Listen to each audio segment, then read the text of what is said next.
সরকার যখন থাকবে না তখন কি আপনার বাস চলবে না? কিন্তু আওয়ামী লীগ নাই, তো তার বাস কিন্তু ঠিকই চলছে। দূর এখানে বললো আমাদের দলের কথা উল্লেখ করে বললো বিএনপির কথা। আমি বললাম বিএনপি তো ক্ষমতায় নাই, বিএনপির কথা আসবে কেন? যদি কেউ অপরাধ করে ধরেন এই সরকার ধরে না কেন? এই সরকারের দায়িত্ব তাদেরকে ধরা।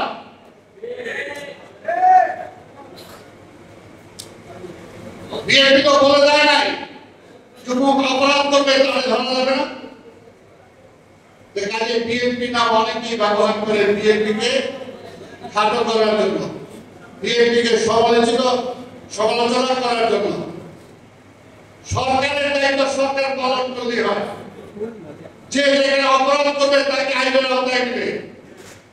এখন পর্যন্ত কেন আছে এই সড়ক পরিবহনের সিন্ডিকেট কেন ভাঙা হচ্ছে না? কেন যদি চাঁদাবাজি হয় তাহলে সেই চাঁদাবাজদের ধরে, ধরার দায়িত্ব পুলিশের, ধরার দায়িত্ব সরকারের, ধরার দায়িত্ব সরকারের ম্যাজিস্ট্রেটের। এটা তো বিএনপি যায় ধরবে না। এই কথাগুলো কিন্তু আমাদের মনে রাখা দরকার। আমাদের দলের ভারপ্রাপ্ত চেয়ারম্যান তারেক রহমান কিন্তু পরিষ্কার বলে দিয়েছেন, পরিষ্কার এই ধরনের কোন কাজকর্মের সাথে দলের কোন সম্পর্ক নাই। যদি কেউ থাকে তাহলে তার প্রতি ব্যবস্থা নেওয়া হবে। এখন দিয়েছেন অনেকে,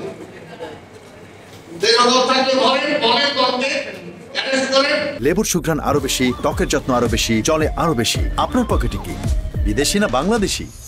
কিন্তু কথাটা হলো আসল জায়গায় ভূত পয়সা আছে, সেই ভূত না সরাইলে হবে না। আওয়ামী লীগের ভূত এখনো সব জায়গায় পয়সা আছে। ওই আওয়ামী লীগের ভূতের কাজে ভর করে যদি আপনি পরিবর্তন করতে চান, সংস্কার করতে চান, তাহলে তারাই তো করতে দিবে না। শেখ হাসিনাকে যারা স্বৈরাচার বানাইছে, যারা কারিগর, সেই কারিগররা তো বিভিন্ন জায়গায় বসে আছে। মেশিন তো চিন্তায় তাদের হাতে, বিভিন্ন জায়গায় পরিবর্তনও করেন না।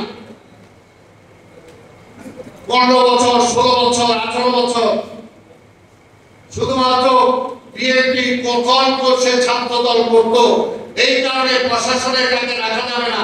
তার চাকরি বিদায় করে দিচ্ছেন, তার প্রমোশন হয় না, তাকে ট্রান্সফার করে দিচ্ছেন, তাকে ওয়েলটি করে রাখছেন। এখন পর্যন্ত তাদেরকে চাকরিতে ফেরত দেওয়া হচ্ছে না। মনে করে বিএনপি যদি চলে আসে, এখানে একটা কথা মনে রাখতে হবে, হাসিনাও এরকম মনে করছিল ভোট দিলে বিএনপি জিতা দেব। হাসিনা নিজেই বলছে ভোট কালে দেব, ওই তারিখের ক্ষমতায় আসার জন্য। আজকেও কিন্তু সেই ভোট থাকলে হবে না। বিএনপি এইভাবে ক্ষমতায় যাওয়ার জন্য বিশ্বাস করে না।